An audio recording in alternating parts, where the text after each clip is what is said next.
as we go in search of history. What is science? What is fiction? And what happens when the two worlds collide? History is made. Impossible, unbelievable, fantastic, but I tell you it could happen.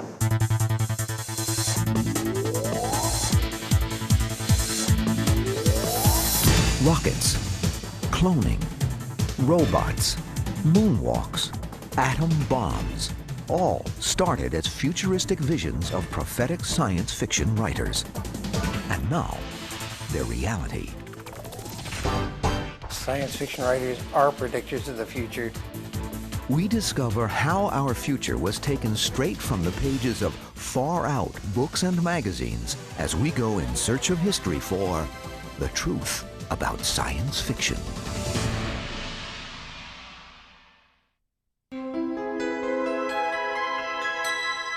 Science fiction, the genre that ponders, what if? What if man lived on the moon? What if electricity could bring a man to life? What if robots ruled the world? Science fiction as we know it emerged in the 1700s. It is an imaginative form of literature that takes root in science and grows from there, introducing new worlds and new times. Science fiction is the literature that deals with the impact of scientific and technological advancement on human beings. Like most human beings, science fiction writers wonder about the future. These modern-day seers use science to make their imaginary worlds believable. Their tools, the information available at the time. They see the shape of things to come. Science fiction writers are predictors of the future, but it's a hobby.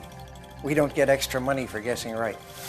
I think people can relate to this kind of literature because they want to imagine themselves as the forerunners of the future. They want to imagine themselves being on the threshold of what is to come.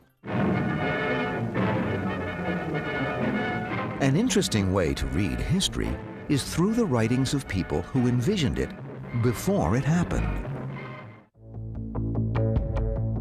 Around the Moon, a story by Jules Verne written in 1870, predicted weightlessness when Verne wrote, "The three adventurous companions were surprised and stupefied despite their scientific reasonings. Their feet no longer clung to the floor of the projectile." And this almost 100 years before man ever flew in space and experienced it.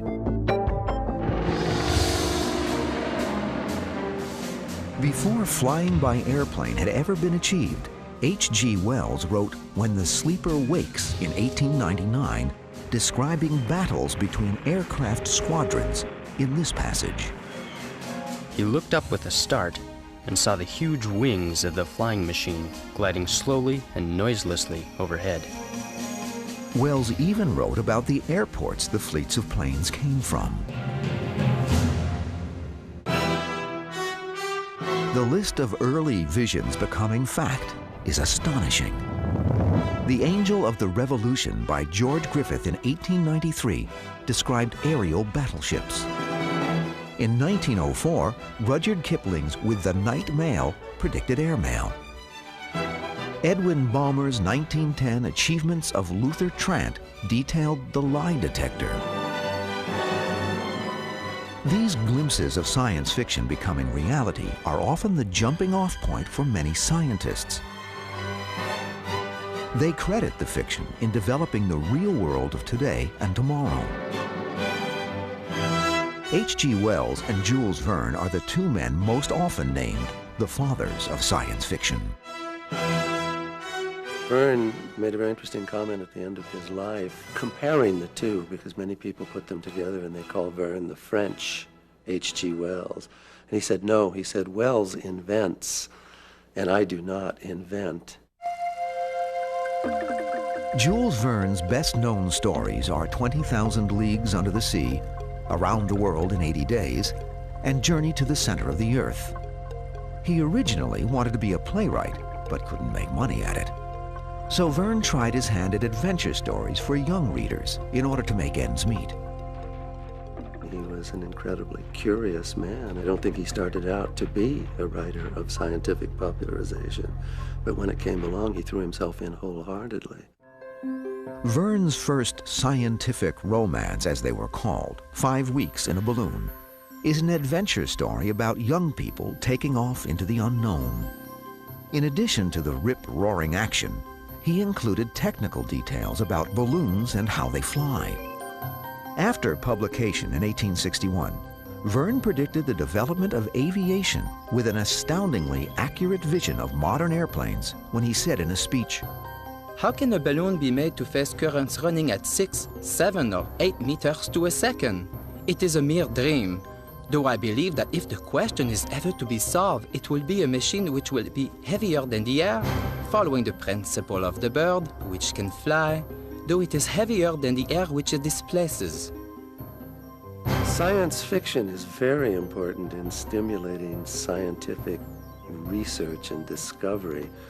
Verne, I'm sure, inspired any number of young budding scientists to actually embark upon a scientific career. The spirit of Jules Verne was picked up by Hugo Gernsback. Hugo Gernsback is credited with popularizing science fiction and bringing it into the mainstream. Born in Luxembourg in 1884, he brought awe-inspiring new worlds into focus in his novels and magazines.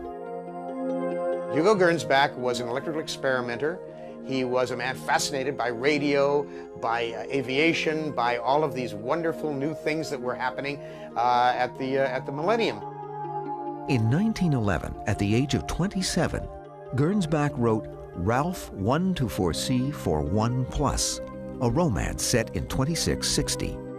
His list of successful scientific prophecies from the book is nothing short of remarkable. Gernsback imagined a world with jukeboxes, skywriting, television, vending machines, and night baseball. He wrote, During the daytime, with the sun shining, there is always one team which has an advantage over the other, on account of the light being in their eyes. In the evening, however, with the powerful stationary light overhead, each team has the same conditions. The first night game in baseball was not played until 27 years later. Ralph 124C 41+ was extremely popular at the time it was published, but not recognized for its remarkable predictions until they became realities. The response to this story was greater than anything he had ever published in any of his magazines. And he thought, gee, this is kind of interesting. People are really responding to fictionalized science stories. And so he coined the phrase, the word, scientifiction. Gernsback felt that his scientifiction story should both entertain and educate. His idea was there should be stories written that are lessons, teaching lessons. And that's what he was doing. Amazing Stories, the first English-language science fiction magazine, was Hugo's vehicle for getting his message to the masses. Amazing Stories debuted in 1926, selling an astonishing 100,000 copies in the first month.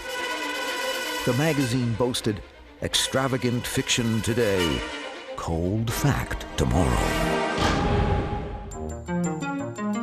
Gernsback's hype promised that even the most outrageous claims could come true. He spoke of inventions of the past that people had laughed. They'd said, you know, there'll never be airplanes and there'll never be this and that and the other thing, and that all these had come true. The magazine showcased up-and-coming writers as well as renowned authors of the past. He was careful to include reprinted stories by authors like H.G. Wells, Jules Verne, and even Edgar Allan Poe, because he knew these were writers that were highly respected at that point in time. Amazing Stories became a staple of the scientific community. Other magazines were quick to catch on to the popularity of science fiction, and the genre grew into its own over the years. A tight-knit community of readers, publishers, illustrators, and writers was formed. Why? because the genre made it okay to stretch the imagination and ponder, what if?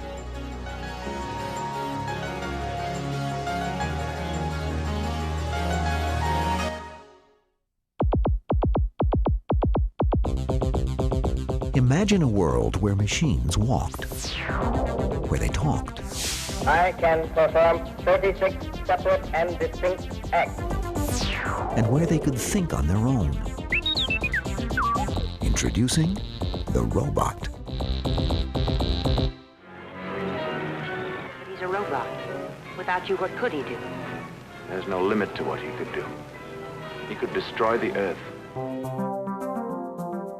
Early stories about robots and androids grew out of the Industrial Revolution and fears that technology was getting out of control. People were being replaced by machines and felt that they were losing their place in their own world.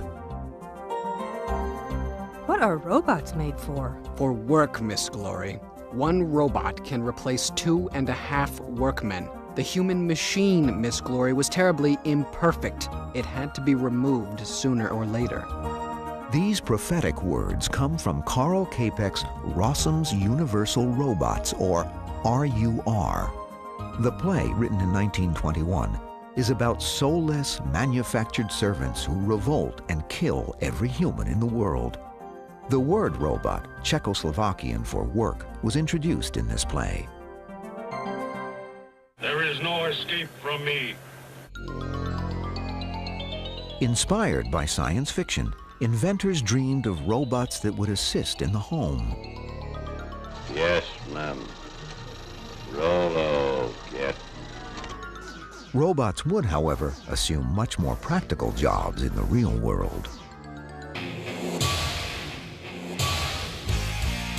A robot revolution spreading industry by industry.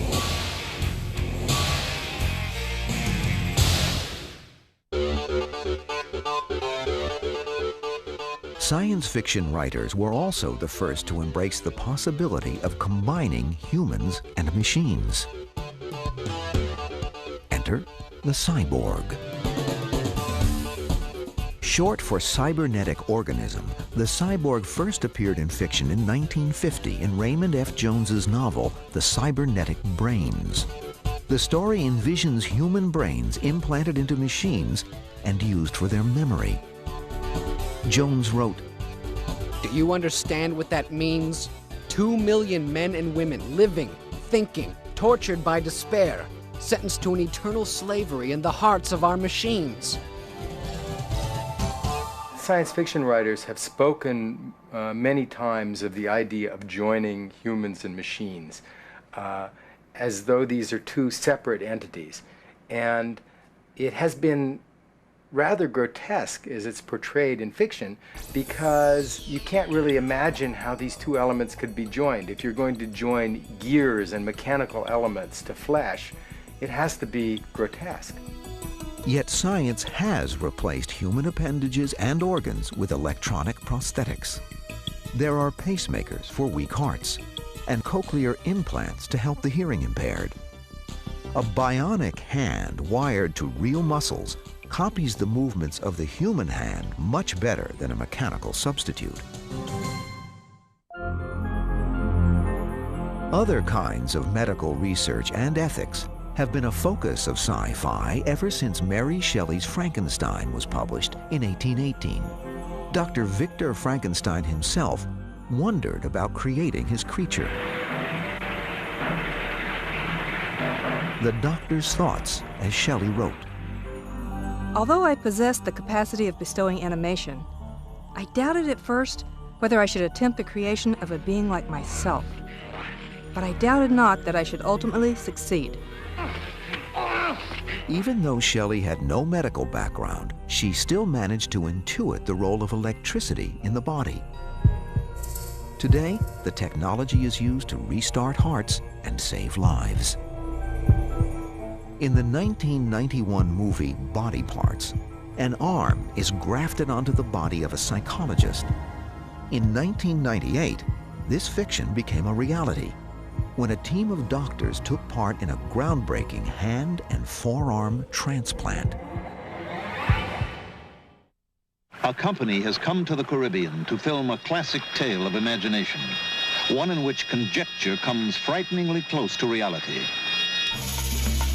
Abuses of medicine have also been a concern brought up by science fiction writers. This is human. This is man. This is law. His law! When The Island of Dr. Moreau by H.G. Wells was published in 1896, it was met with public outrage. The story was graphic and gruesome. You are an animal. Jungle animals being surgically transformed into human beings in the House of Pain, the laboratory of Dr. Moreau. The narrator, trapped on the island, says, "The creatures I had seen were not men, had never been men. They were animals, humanized animals, triumphs of vivisection." The Island of Dr. Moreau is very much steeped in contemporary ideas about vivisection and the possibility of uplifting other species to bringing them more immediately into the human realm. By the end of the story, the patients revert to their animal states and destroy Moreau and his island. He's not a villain. He's not some evil scientist that's just out there carving up animals for sadism's sake. He is really trying to do something scientifically noble, and yet it's monstrous. Ironically, medical science has reversed the direction of Dr. Moreau's work. The new science of xenotransplantation uses animal organs like baboon hearts and pig livers for transplants in order to help humans live healthier, better lives.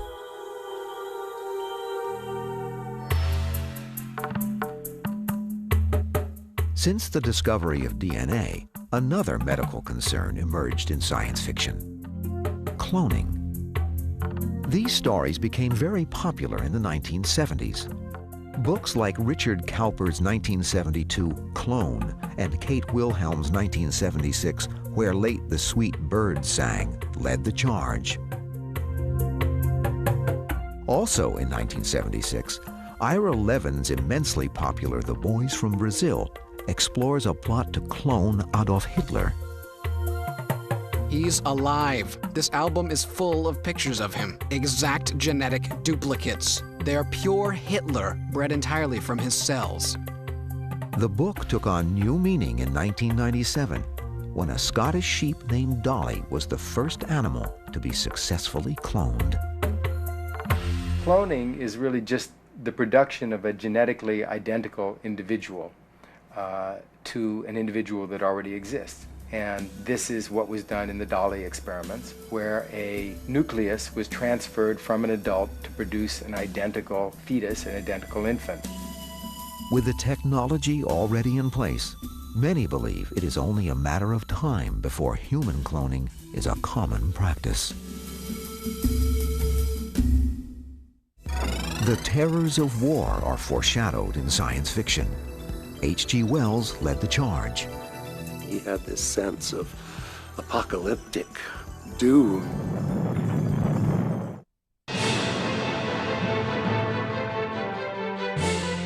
Warfare science fiction style. The battlefields are dangerous. The landscapes alien. There are planet smashers and doomsday weaponry. These popular themes in sci-fi are often no comparison to the real horrors of war.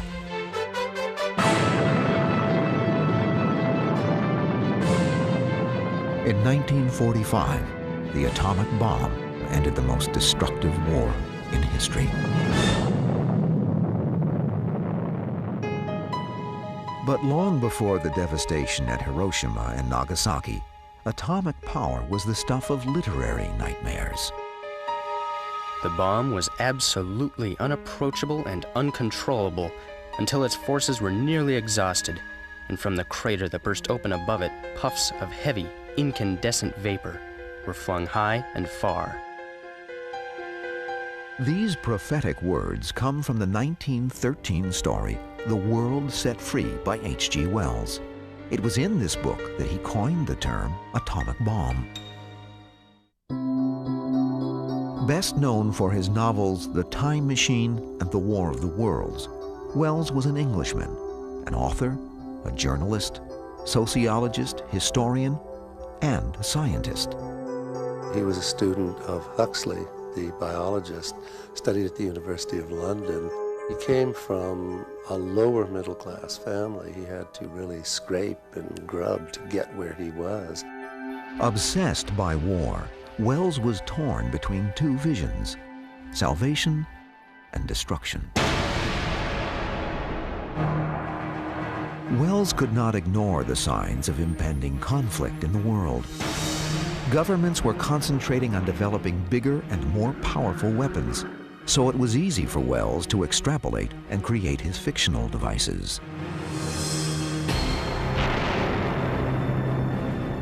A couple of his stories in the first decade of the 20th century foresaw the possibility of things like tank warfare, all-out air warfare. His story, War in the Air, predicts an all-out war that will be realized with the First World War, and even more with the Second.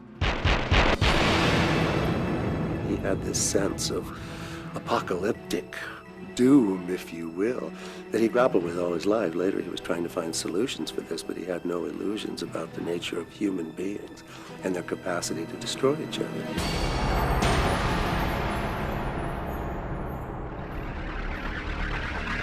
Haunted by visions of global upheaval, Wells set out to create his masterpiece, The War of the Worlds, in 1898. Earth was under attack by Martians, armed with extremely advanced weapons, including the devastating heat ray, an early fictional version of a real-life laser. Wells described the weapon when he wrote, "It was sweeping round swiftly and steadily, this flaming death, this invisible, inevitable sword of heat." In 1903, Wells's story, The Land Ironclad, spoke of large metal tanks. Actual tanks appeared in 1916 in the Battle of Flers-Courcelette in France. Wells actually engaged in a patent suit, you see, to somehow cash in on this, to claim that he was the inventor of the tank. I mean, this is just a sidelight, but that gives you some sense of what the man was. Wells was also apprehensive about the development of the airplane. In several stories, including The War in the Air, The World Set Free, and The Shape of Things to Come, he foresaw airplanes dropping bombs on an unsuspecting and unprotected population. Wells' vision came to the silver screen in 1936 when Things to Come was released. One of the opening scenes involves people in England. They're living in any town, England, and they look up in the sky and there's fleets of bombers flying over the English Channel coming to bomb them. When the English audience saw that, they laughed. They thought it was preposterous, this idea of an aerial invasion, especially with thousands of airplanes. The Battle of Britain was 2 years away at that point. Aside from war, Things to Come also featured remarkable advances in communication technologies. What is this progress? What is the good of all this progress onward and onward? The man in the future had a little gadget, and he spoke into it and talked to somebody else who was wearing it. And audiences in 1936 laughed at that. Is Morris Parsworthy there? He's on his way. Good. Wells' vision of a watch telephone was not far from the truth. In 1979, the cellular telephone was introduced, and his concept of personal wireless communication was a reality. But Wells wasn't the only science fiction writer to predict the global village in which we now live, a world of instant access to information and communication made possible, at least in part, by satellites. The communication satellite was first forecast by science fiction author Arthur C. Clarke. Best known for his novel 2001: A Space Odyssey, Clarke explored the idea of using a communications satellite in a 1945 scientific paper titled Extraterrestrial Relays. Clarke detailed how a satellite could orbit apparently motionless above the equator and serve as a relay station. It took almost 20 years for his prediction to become fact. Clarke's vision is now known as the geosynchronous satellite and is indispensable in modern communications. Clarke revisited the concept in his 1957 story, Special Delivery. Now, he didn't patent the idea. People asked him, why didn't you patent it? Well, he said later, if he had patented it, it wouldn't have mattered. The patent would have run out before anyone could have flown a communication satellite. And in any case, the patent office would not have taken it seriously, would not have given him the patent. Flight controllers, go for landing. Retro. Go. FIDO. Go. Guidance. Go. Control. Go. Telcom. Go. GNC. Go. ECOM. Go. Surgeon. Go. Capcom, we're go for landing. Eagle, Houston, you're a go for landing, over. The Eagle has landed. July 20th, 1969. Neil Armstrong takes one small step onto the surface of the moon and one giant leap for mankind. The whole idea of space travel, and then space travel using technological means, came out of arts and literature, not engineering, not science at all.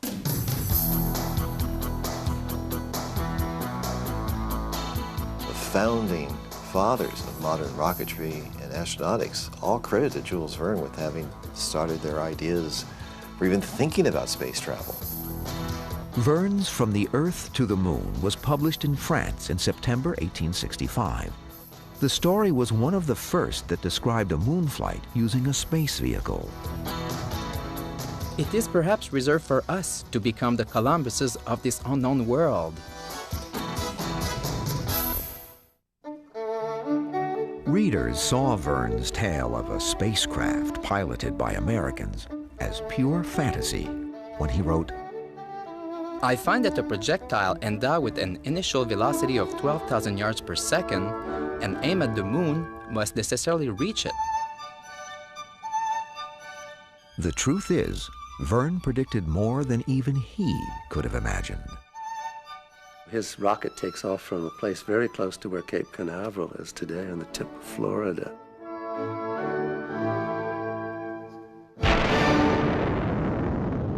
The Frenchman Verne set the liftoff in the U.S. because he admired the American entrepreneurial spirit. Verne's method of propulsion? A cannon. Absurd by today's standards, it was nonetheless a natural hypothesis for his time. Jules Verne's contribution to this, for example, was to show that it might be possible to launch a projectile from the Earth to the Moon using nothing but available technology. The science is totally wrong, and yet at that time ballistics was the major science, and people were speculating on the possibility of giant cannons and things like this. In 1929, German film director Fritz Lang's The Woman in the Moon captivated audiences and demonstrated a more accurately modern approach.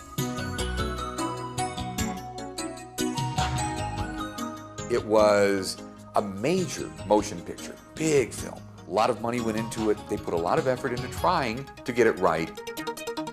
The thing about that movie that was so interesting is that they invented something in that movie that we use today in every rocket launching, the countdown.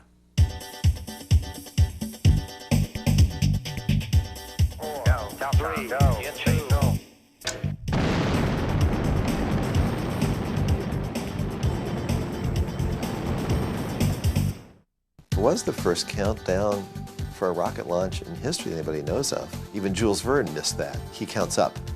It was strictly done for dramatic reasons, so Lang said. He thought it would increase the suspense if they counted down to the zero, and that was the only reason he did it.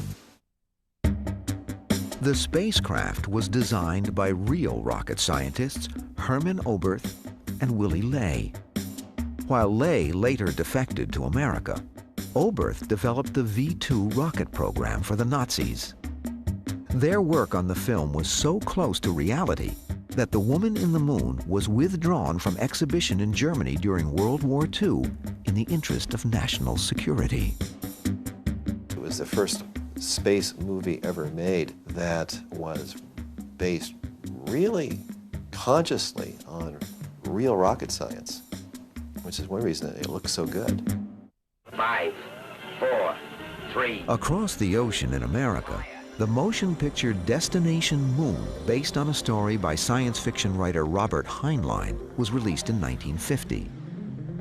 The film provided a remarkably realistic account of the first manned journey to the moon 19 years before the launch of astronaut Neil Armstrong and Apollo 11.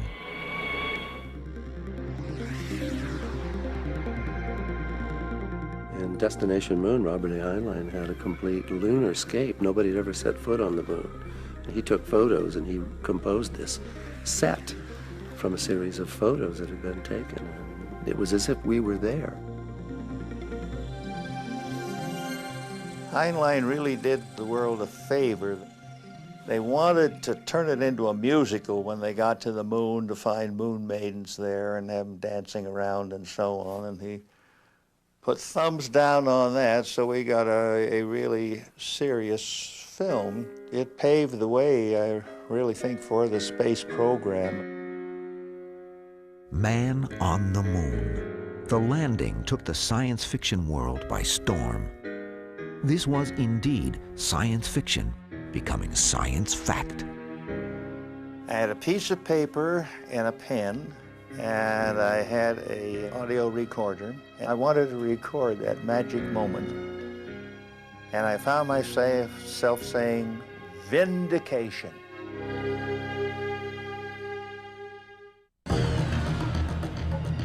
Along with the moon, science fiction writers have always been fascinated with Mars, the fourth planet from the sun.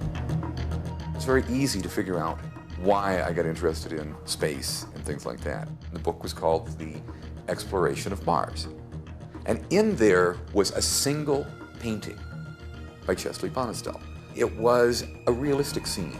And that's what really hooked me into space and rocketry and everything else. Mars has been visited by human tourists for years. In science fiction stories, that is. One of the most popular is The Martian Chronicles by Ray Bradbury. He first imagined the Mars-scape in this passage.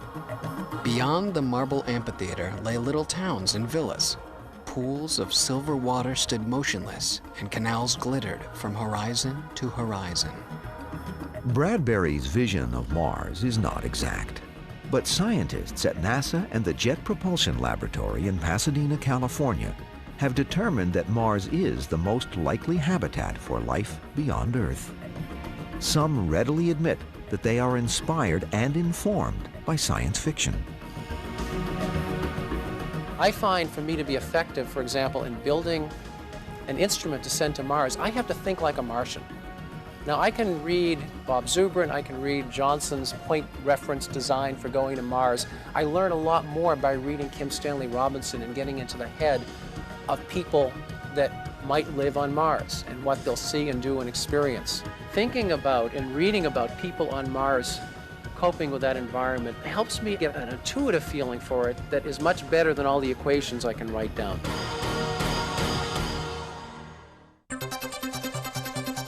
The important thing to remember is that when people go to Mars, they'll be there for 500 days before they could come back. So it's not like going to the moon and visiting for a couple of days and returning. It's a real pioneer opportunity to settle in and live on the planet before we return. Once that feat is achieved, life on Mars can be added to the remarkable list of sci-fi prophecies.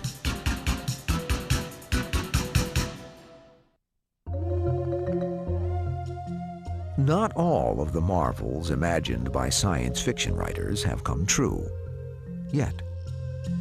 Time travel, popularized in 1895 by H.G. Wells's The Time Machine, is still well beyond the reach of today's science.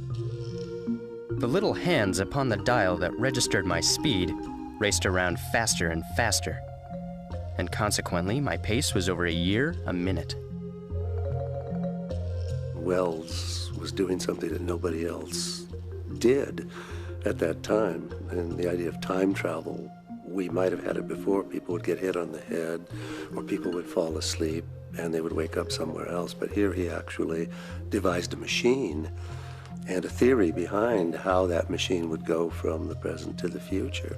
And this was simply unheard of. If that machine can do what you say it can, destroy it, George, before it destroys you. Time travel can never happen. Time is an arrow, folks. It only heads in one direction. You can't go back. Yet there are some scientists with hopes of making Wells' vision of time travel a reality.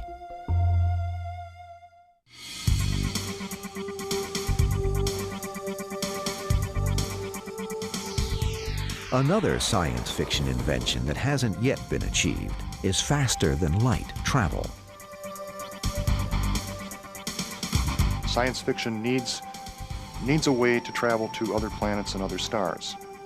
And faster-than-light travel is the only feasible way to accomplish that within the lifetimes of the characters involved. So it exists. It doesn't mean that it ever will. Whether you call it quantum travel, hyperdrive, or warp speed, faster-than-light travel technology has allowed us to seek out new life and new civilizations in the world of sci-fi.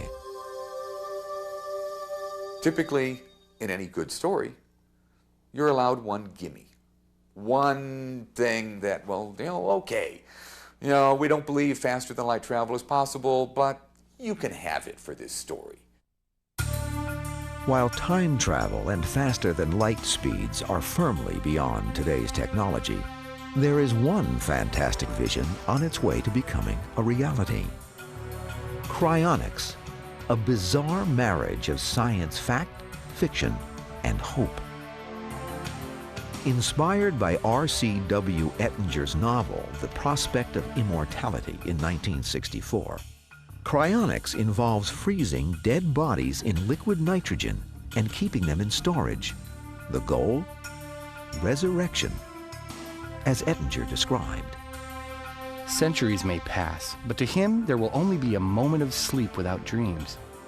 After awakening, he may already be again young and virile, having been rejuvenated while unconscious.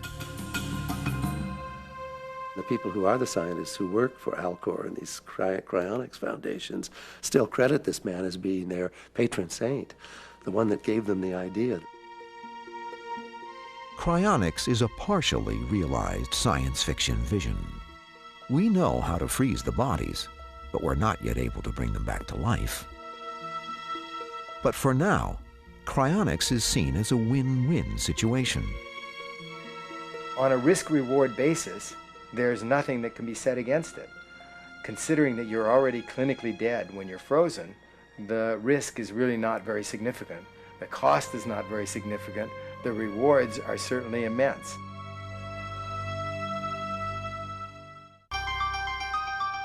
We live in an amazing time, a time of incredible discoveries and astounding inventions. We see evidence of it everywhere, in technology, medicine, war, and our voyages to the stars. The rate of change is rapid. The old world is replaced by the new at a blinding pace. Science fiction is a creative way of getting a handle on these changes. I think it's absolutely wonderful to be alive at this time when such a transition is taking place. And I think that that is the reason for the incredible richness of our fiction, because we're moving into an era that we can imagine, and yet no one really knows where it's going, except it's obvious to anyone that it's going to transform us. We're moving out into space. Everything is going to change. Every age has new wonders, and the speculations of one age become the reality of the next.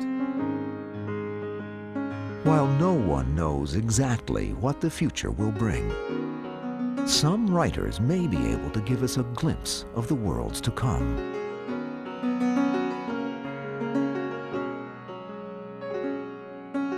We find that the line between science fiction and science fact becomes more and more blurred as we boldly go in search of history.